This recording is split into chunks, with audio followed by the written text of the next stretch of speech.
Salmonella has been one of the great genetic tools for a large number of years. People very often say E. coli is the best understood organism at the genetic level and is going to help us decipher key problems in biology.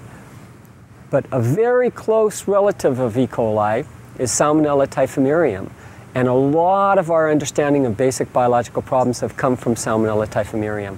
So they've really served us in terms of identifying targets for new antibiotics, identifying mechanisms of antibiotic resistance, a whole slew of things that have potential practical benefit.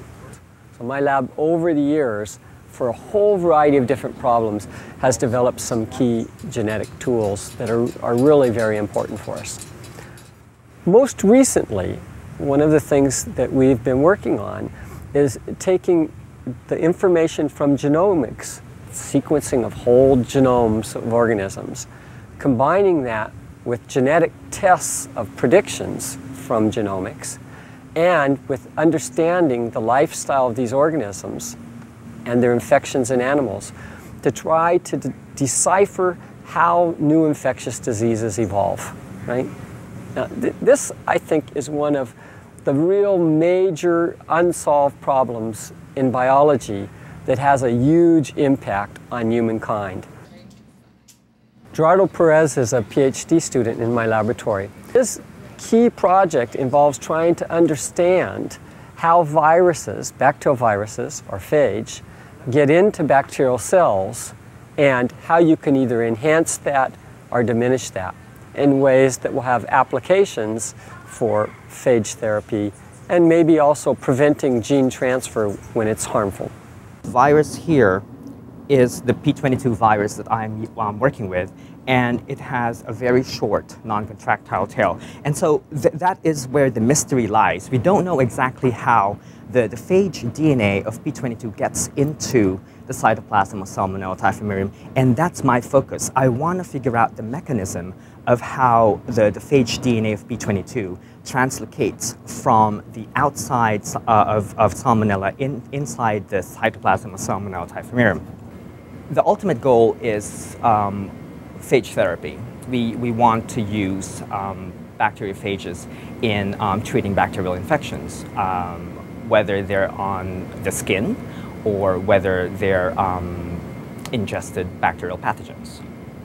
Dave Matthews focuses on understanding some unique properties of these Salmonella that can infect many different organisms versus those Salmonella that can only infect one organism. The focus of my project is to study rearrangements of DNA that occur in the host-specific serovars of Salmonella in contrast to the generalist serovars of Salmonella. And what I mean by that is that most of the serovars of Salmonella can infect a wide variety of different animal species.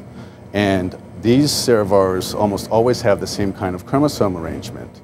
In contrast, the host-specific serovars, these are serovars that can only infect one particular species, very often have chromosomal rearrangements.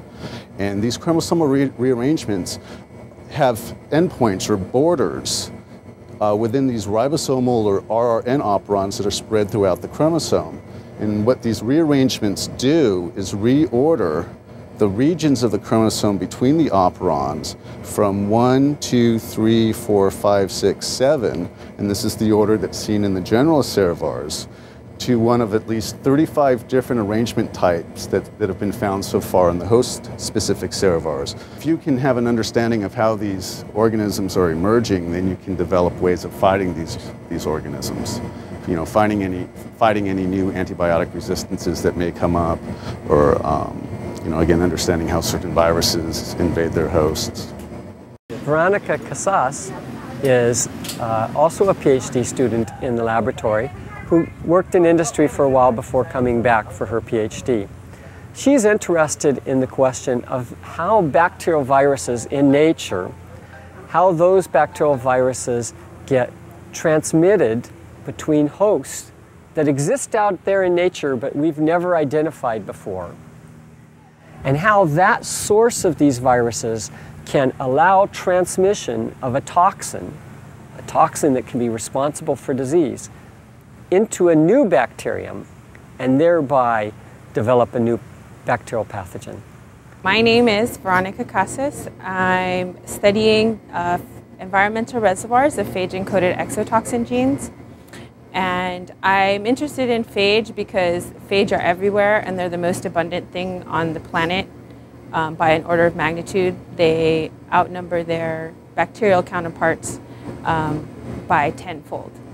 So that's why I am interested in phage, because they're very important players in metabolism, in development of disease and things like that. And specifically for me, I'm studying how the way that they carry genes and how they transfer those genes to their bacterial host, how that influences development of novel human diseases.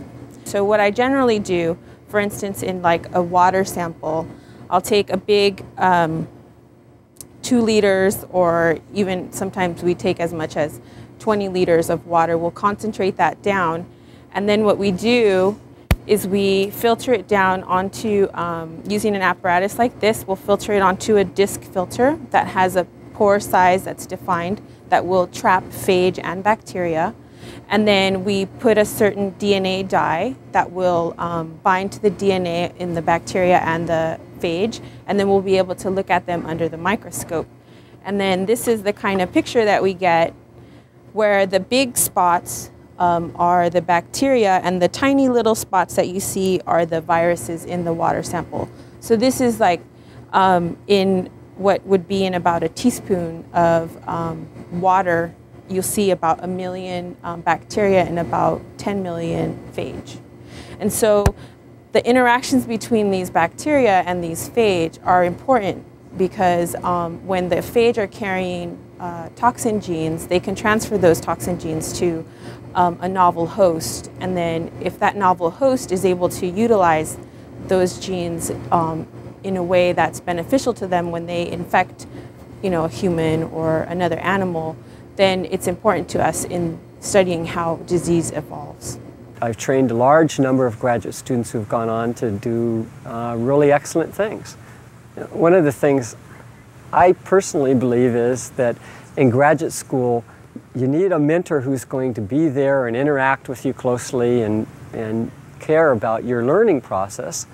But you also need a lot of independence, because in the end, that's what people trained in graduate school are expected to do.